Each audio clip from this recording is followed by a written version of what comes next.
5 وجوہات ہیں کہ اللہ امتحان لیتا کیوں ہے. پہلی ہم اور آپ کے لیے جو سب سے زیادہ فریکوینٹ ہو جائے، ہم سوئے ہوئے ہوتے ہیں کسی غفلت میں، غفلت سے اللہ ہوش میں لے کے آنا چاہتا ہے، ہوش میں اس پہ تھوڑا سا شیک ہونا ضروری ہوتا ہے، اللہ سبحانہ وتعالیٰ ہلاتا ہے.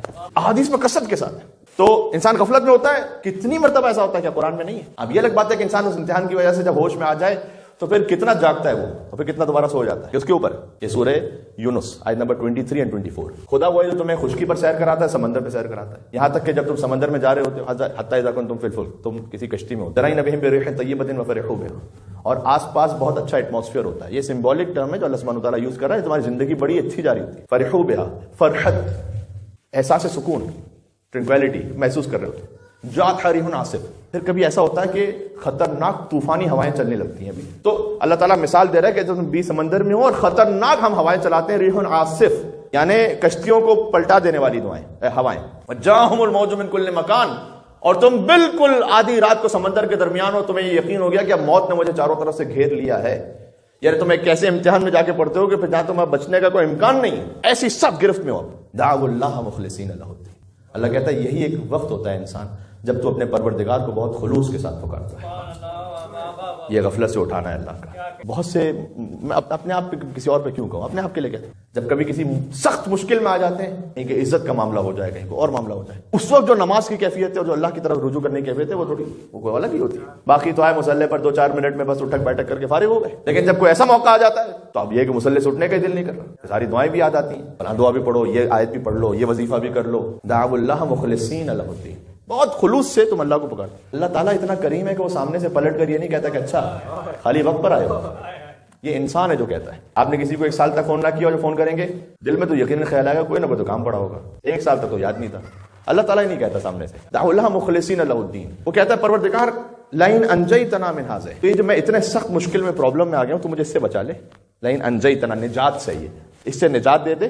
نکونن من الشاکرین، یقیناً یقیناً یقیناً میں تیرا شکر کرنے والا بندہ بن جاؤں گا، میں بالکل 100% رائے راست پر آ جاؤں گا. اللہ تعالیٰ کرم کرتا ہے، وہ یہ نہیں کہتا پلٹ کر کہ تم اس وقت کیوں آئے ہو اپنی مشکل میں فقط میرے پاس. فلما انجاہم، اللہ کہتا ہے ہم دعا قبول کر لیتے ہیں، ہم سن لیتے ہیں. فلما انجاہم، تمہیں نجات دیتے ہیں. ایسے ہی اس کی کشتی کو ساحل کے قریب لے کر آتے ہیں، وہ جیسے زمین پر قدم رکھتے ہیں اسی وقت سے پھر فساد شروع کرتے ہیں. یوزولی ایسا بہت اس وقت بھی ہوتا ہے کہ جب شدید کسی بیماری میں انسان مبتلا ہوتا ہے. حدیث میں آیا ہے کہ اللہ تعالیٰ نے فقر، بیماری اور موت، ان 3 چیزوں کو رکھا اس لیے کہ تاکہ تم اللہ کو یاد رکھو. ورنہ اگر یہ 3 چیزیں نہ ہو نا، کوئی ولی اللہ ہی ہوگا جو اللہ کو یاد کرے گا.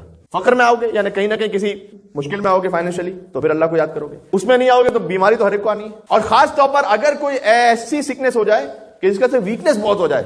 کبھی نہ کبھی آپ لائف میں اس سے گزرے ہوں گے، ہر انسان گزرتا ہے کبھی نہ کبھی. تو اس وقت وہ اپنے آپ سے کیا کہہ رہا ہوتا ہے، وہ بہت چیز سوچ رہا ہوتا ہے کہ میں نے فلاں غلط کام کیا، یہ کیا، ایسا کاش نہ کرتا، وہ نہ کرتا کاش، اور اللہ تو بس مجھے تھوڑا سا صحت دے دے. تو بہت سے وعدے کرتا ہے انسان کہ میں تیرا اچھا بندہ بنوں. فلما انجاہم اذا هم یبغون فی الارض بغیر الحق، اللہ کہتا ہے تم جیسے ہی زمین پر قدم رکھتے ہو فساد شروع کر دو. یا ایھا الانسان، پہلے اللہ نے کہا انما بغیکم علی انفسکم، یہ یاد رکھنا تم اللہ کو نہیں دھوکہ دے رہے، تم اپنے آپ کو دھوکہ دے رہے. تم اللہ کو نہیں، یو کین ناٹ چیٹ اللہ سبحانہ وتعالی، اللہ کو نہیں دھوکہ دے سکتے. انما بغیکم علی انفسکم متاع الحیات دنیا، دنیا کی تھوڑی سی زندگی ہے، گزار لو. ثم الینا مرجعکم، جانا کہاں ہے، آنا تو ہمارے ہی پاس ہے. فننبئکم بما کنتم تعملون، ہم اس وقت خبر لے لیں گے جو کہ تم دنیا میں کیا کرتے ہو. ہمیں جلدی ہے ہی نہیں، جلدی نہیں ہے اللہ کو.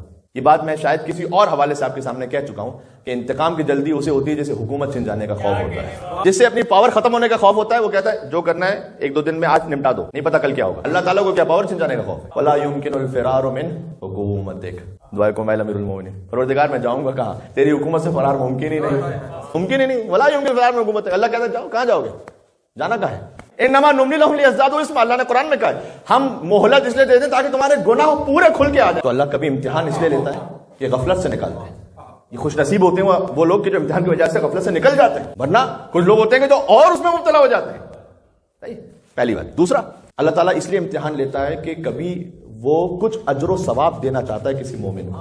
یہ احادیث کا مفہوم ہے کہ اس کی نیکی کوئی ایسی ہے نہیں لیکن اللہ ثواب دینا چاہتا ہے. امتحان سے ہمارے ذہن میں بہت بڑی بڑی باتیں آتی ہیں. مثال کے طور پر یہی کہ کسی کی موت کی خبر سننا، خود بیماری مبتلا ہو جانا، کئی اولاد کے لیے خدا نہ خواستہ کچھ ہو جانا.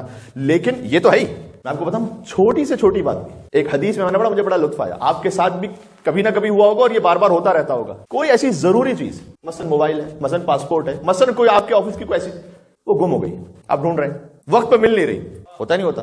اور ایک دم ٹینشن ہو گیا. حدیث میں آیا ہے کہ اللہ اس لیے مبتلا کرتا ہے کہ یہ جو 2-3 لمحے تمہارے دل میں جو یہ ٹینشن آ گیا, ایک مصیبت آ گئی اور تم گھبرا گئے, لیکن زبان پر کوئی کفریہ لفظ نہیں آیا. اللہ تعالیٰ اس 2 لمحوں کی تکلیف کی وجہ سے کچھ خاص گناہوں کو معاف کر دیتا ہے جو مومن نے کیے. کیا کریم رب ہے واقعا. اس کا مطلب یہ نہیں کہ جان بوجھ کے گوانا شروع کر دیں یا دوسروں کی غائب کرنا شروع کر دیں تاکہ دوسرے امتحان میں مبتلا ہوں. ہم تمہارے گناہوں کو بخشوا رہے ہیں, اور اللہ تعالیٰ خود چیک کر لے گا, کسی کو آپ کو چیک کرنے کی ضرورت نہیں کسی کو. فرمایا کہ اللہ تعالیٰ کو اجر دینا چاہتا ہے. دوسری وجہ. تیسری وجہ, اللہ کبھی اس لیے امتحان لیتا ہے کہ وہ کسی کے رینک کو بڑھانا چاہتا ہے. مولا نے فرمایا ان البلا, جو امتحان ہے, للظالم ادب وللمؤمن امتحان وللاولیاء درجہ. جب کسی میں مصیبت 3 الگ الگ لوگوں پر الگ الگ طرح سے آتی ہے. جب مصیبت آتی ہے ظالم کے لیے سزا ہوتی ہے, مومن کے لیے امتحان ہوتی ہے, اولیاء کے لیے درجہ ہوتا ہے. اللہ ظالم کو اسی سزا سے ادب سکھاتا ہے, سزا دیتا ہے. مومن کا امتحان لیتا ہے, اولیاء کا درجہ بڑھا دیتا ہے. 3 وجوہات ہو گئی. چوتھی وجہ, اللہ تعالیٰ امتحان 22 مرتبہ اس لیے لیتا ہے کہ وہ خود انسان کو یہ بتانا چاہتا ہے کہ تم اپنے مقام کو چیک کرو کہ تمہارا اللہ سے در حقیقت رابطہ کتنا مضبوط ہے. کبھی اگر ہم اپنے آپ کو بہت فن خان سمجھ رہے ہوتے 0 بٹا 0 ہے. 2 امتحان آئے تو فارغ فیل ہو. میں کہیں اور کیوں جاؤں. ایک آج سے 10-12 سال قدیمی بات ہے, ہر انسان کے اندر کوئی نہ کوئی نفسانی کمی کوئی چیز ہوتی ہے. تو میں ضروری نہیں کہ حرام ہی ہوں, لیکن ایک مشکل تھی, میں اس سے چاہ رہا تھا کہ میں اپنے آپ کو بچاؤں.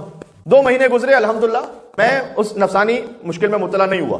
تو اللہ تعالیٰ کا شکر ادا کر رہا تھا کہ ہاں ماشاءاللہ شاید میں نے اسے اوور کم کر لیا ہے. پھر 2-2.5 مہینے بعد کوئی ایسا موقع آیا, کہیں دکھاوے کا موقع ہوتا ہے, کہیں کچھ موقع ہوتا ہے, انسان اپنے آپ کو روکنا. مجھے فیل ہوا کہ نہیں, جہاں موقع آیا تو آئی واز ناٹ, یعنی اس کیپیبل نہیں تھا میں اس کا. تو وہ امتحان لیا اللہ نے, تو سمجھ میں آیا کہ جو سمجھ رہا تھا وہ ہوں نہیں.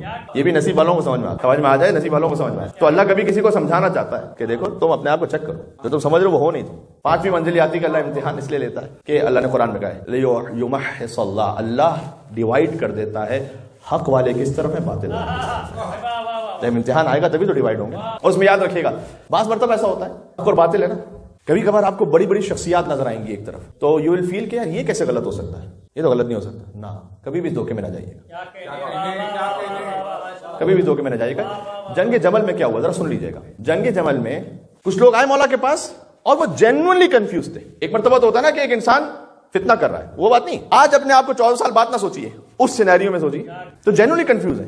امام سے پوچھا اس نے کہ یمکن ان یجتمع طلحہ و زبیر و عائشہ علی باطل, کیا ممکن ہے کہ یہ اتنے بڑے بڑے نام ہیں, طلحہ ہے, زبیر ہے, تو یہ سب رسول اللہ کی زوجہ ہیں, کیا یہ سب باطل پر جمع ہیں؟ تو بڑے بڑے لوگ, یہ بہت بڑی بڑی پرسنالٹیز تھی ان کی, کوئی چھوٹے لوگ نہیں تھے. ایک تو یہ کہ رسول اللہ سے قربت ایک رشتہ داری ہے. دوسرا یہ کہ 3 خلافتوں کے گزرنے کے بعد پروٹوکول بہت بڑھ بھی گیا. آپ ایک شخصیت کو بناتے میڈیا سے بناتے نا, ہو سکتا ہے کوئی کچھ نہ ہو, 6 مہینے بعد جو ہے وہ پوری دنیا میں اس کا نام ہے. کیوں؟ لیکن 6 مہینے بہت زیادہ کہہ رہا ہوں میں, 2-3 دن میں ہو جاتا ہے کام.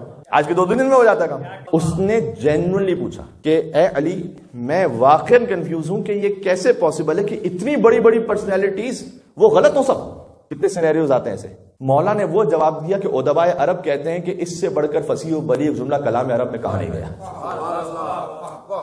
مولا کائنات نے کہا ان الحق والباطل لا يعرفان باقدار الرجال, اعرف الحق تعرف اہلا, اعرف الباطل تعرف اہلا. مولا نے کہا یاد رکھ, افراد کے معیار سے حق اور باطل کو نہیں پہچانا, حق اور باطل کے معیار سے افراد کو پہچانا.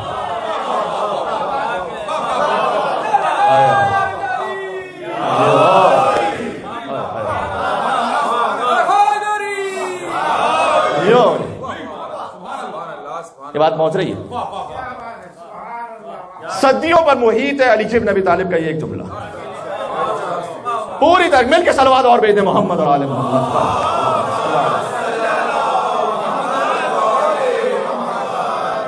پہنچ رہی ہے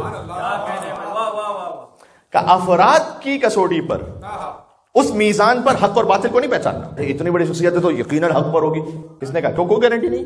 حق اور باطل کی میزان پر افراد کو پہچاننا. بات ہو رہی ہے. پھر مولا کہا اعرف الحق تعرف اہلا, اعرف الباطل تعرف اہلا. پہلے حق کو پہچان تاکہ حق والے سمجھ میں آئے. افراد کے ذریعے حق کو نہ پہچان, پہلے حق کو پہچان تعرف اہلا تاکہ اہل حق سمجھ میں آئے. اعرف الباطل, باطل کو پہلے پہچان تعرف اہلا تاکہ باطل والے سمجھ میں آئے. یہ صدر اسلام کی پوری تاریخ سے لے کر آج تک کے حالات سب اس میں پوشیدہ ہے. کیا کوئی بڑی سے بڑی پرسنالٹی یعنی سمجھ لینا کہ ہمیشہ حق پر ہے. پرسنالٹیز کے ذریعے سے رائٹ اینڈ رانگ نہیں پہچاننا, رائٹ اینڈ رانگ کے ذریعے سے پرسنالٹیز کو پہچاننا. امتحان اللہ 5 چیزوں کی وجہ سے لیتا ہے. اسے اپنے علم کے لیے ضرورت نہیں ہے کہ وہ چیک کرے کہ ہم اور آپ کیسے ہیں. اللہ کبھی ہمیں غفلت سے بیدار کرنا چاہتا ہے, جوڑنا چاہتا ہے, پہلی وجہ. دوسری وجہ کوئی ثواب عطا کرنا چاہتا ہے. وہ نیکی ہے نہیں ایسی, لیکن وہ ثواب بھی دینا چاہتا ہے, کسی امتحان میں مبتلا کر دیتا ہے. اس پر صبر کرو کہ اللہ ثواب دے دے گا. کبھی رینک یعنی درجہ بڑھانا چاہتا ہے, کبھی اللہ خود ہمیں اپنی حیثیت بتلانا چاہتا ہے. اور آخری جو یہاں کہا جاتا ہے کہ last but not the least, جو بہت اہم وجہ ہے, اللہ تعالیٰ حق والوں اور باطل والوں, اہل حق اہل باطل کو جدا کر دینا چاہتا ہے. کبھی کسی ایسی سچویشن میں مبتلا کر دیتا ہے, حق والے ایک طرف ہو جائے, باطل والے ایک طرف ہو جائے. امتحان آئے گا تو یہ سچویشن آئے گی, ورنہ پتہ نہیں چلے گا, ورنہ بہت سے لوگ چھپے رہیں گے. جب سچویشن آ جائے گی پتہ چل جائے گا حق والے کس طرح ہے, باطل والے کس طرح. اس خاطر ہے کہ اللہ سبحانہ و تعالیٰ امتحان لیتا ہے. بات واضح ہو گئی.